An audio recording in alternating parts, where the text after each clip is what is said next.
Utah's next climate disaster: disappearance of the Great Salt Lake. Utah residents have depended on the Great Salt Lake ever since the first settlers arrived in the Salt Lake Valley in the early 1800s. However, increased water consumption and diversion of water flow to the Great Salt Lake over recent years have led to concerns about the lake's declining water levels.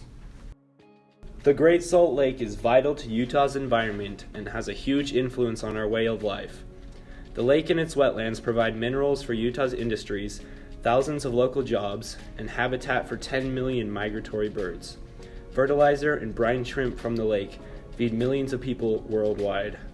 The lake provides $2.5 billion in direct economic activity yearly, as well as increasing precipitation, suppressing toxic dust, and supporting 80% of Utah's wetlands. According to a scientific study on the decline of the Great Salt Lake, our unsustainable water use is desiccating habitat, exposing toxic dust, and driving salinity levels incompatible with the lake's food webs. The lake's drop has accelerated since 2020 with an average deficit of 1.2 million acre-feet per year. If the loss rate continues, the lake, as we know, is on track to disappear in 5 years. If the people of Utah don't address this problem immediately, we could face a major local environmental crisis, and if it gets very extreme, the problem can affect surrounding states as well. It's difficult to describe the consequences of something like this without sounding exaggerated. But if we lose the lake, we will face the end of our way of life in the region. Temperature changes will be extreme, desertification and pollution will increase, industry and agriculture will collapse.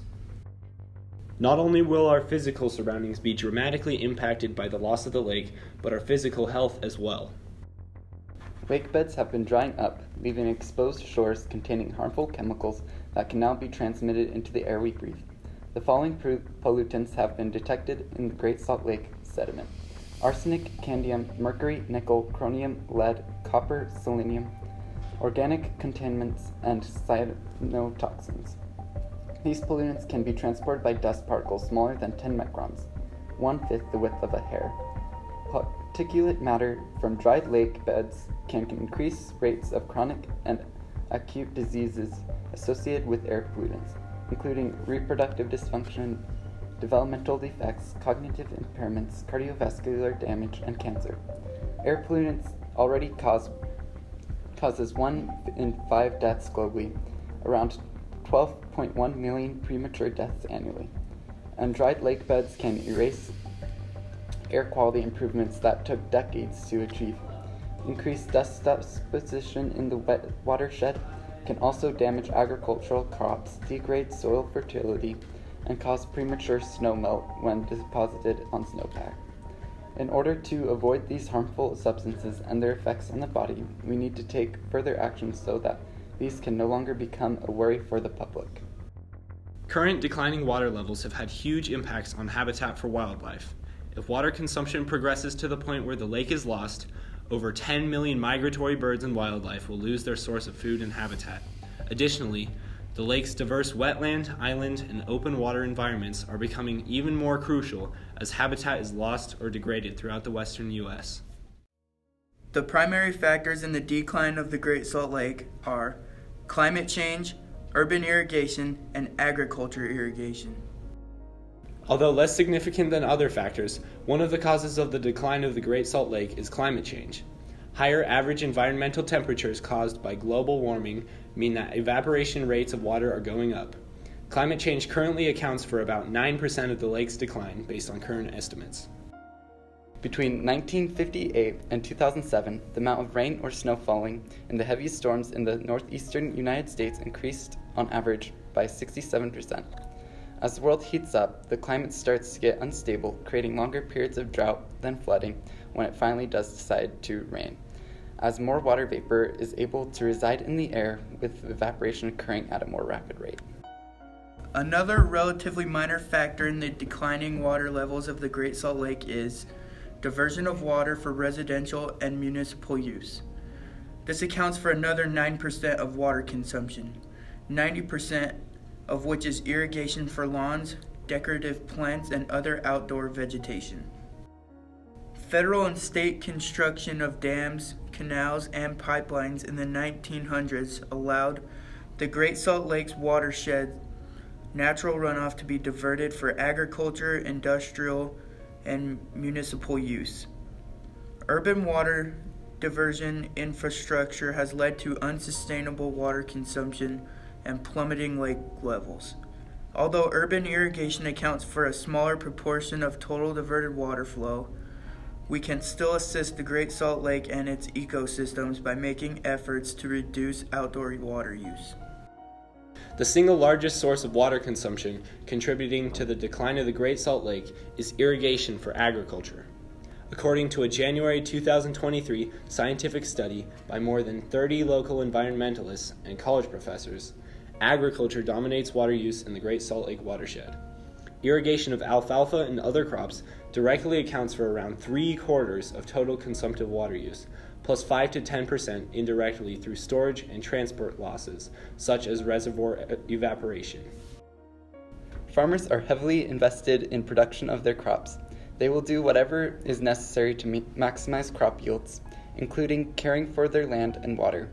However, current water law in Utah has multiple issues, leading to relative water conservation apathy among farmers. According to Professor Daniel McCall of the University of Utah, agriculture has so much water so cheap, farmers have no incentive to conserve. Western water law also discourages conservation. The water that's saved as a result of their increased efficiency, they lose their title to it, so we punish them for being efficient. That's the way the law is right now. In order to increase motivation for farmers to invest in water conservation, there must be a change of the way water is distributed to farms. If farmers make the necessary changes to increase the water efficiency and reduce consumption, the Great Salt Lake will be able to recover from its current depleted state. In order to maintain the water level of the Great Salt Lake, we need to make extensive cuts and redirect the flow of water back to the lake. According to the January 2023 scientific study, depending on future weather conditions, achieving the proper level of flow will require cutting consumptive water use in the Great Salt Lake watershed by 1/3 to 1/2. Since most local water consumption is from agricultural use, we can meet this goal by concentrating water conservation efforts at local farms.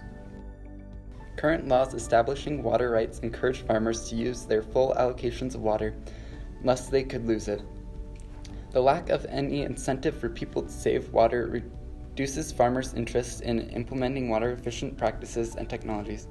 As Hollinghurst noted, before they modernized for 150 years, farmers wasted 54% of their water. A water market system could assign a value to water, encouraging farmers and others to save water in order to receive their compensation. Scientists from the January 2023 study stated that conservation initiatives such as water pricing, water markets, and consumption caps often achieve their goals ahead of schedule and under budget. The solution we propose is a legislative bill that implements a water market system for farmers within the Great Salt Lake watershed. Finding the best way to save and redirect water to the Great Salt Lake is difficult without implementing proper ways to measure current water use. The group that has most potential in saving water, according to a study, are small urban farms with unmetered secondary water. Smaller fields are more difficult to irrigate evenly, and by not measuring water, it encourages reckless use of it. By making sure every farm measures how much water they use, it prepares them to find the most efficient water-saving strategies. Our solution will target urban farmers with small fields and unmetered secondary water sources that are more prone to over-irrigate compared to farmers with large fields or metered sources. The state has recently allocated more money into finding and implementing more water-efficient strategies, but farms, especially small ones, may not find these strategies are cost-effective, so we need to fiscally compensate farmers for implementing these strategies. Although it may be easier for us to just pay farmers to not grow anything that we don't need, the Utah Farm Bureau feels that partnering in proven water-saving methods rather than abandoning certain agricultural practices, as some have called for, are the most effective ways to help agriculture be part of the solution. It takes time to implement and test these new strategies and technologies, so we must act as soon as possible. Giving farmers 1 year to apply their new water-efficient crop watering systems reflects the urgency of the Great Salt Lake issue, while also giving farmers enough time to obtain and install said technologies.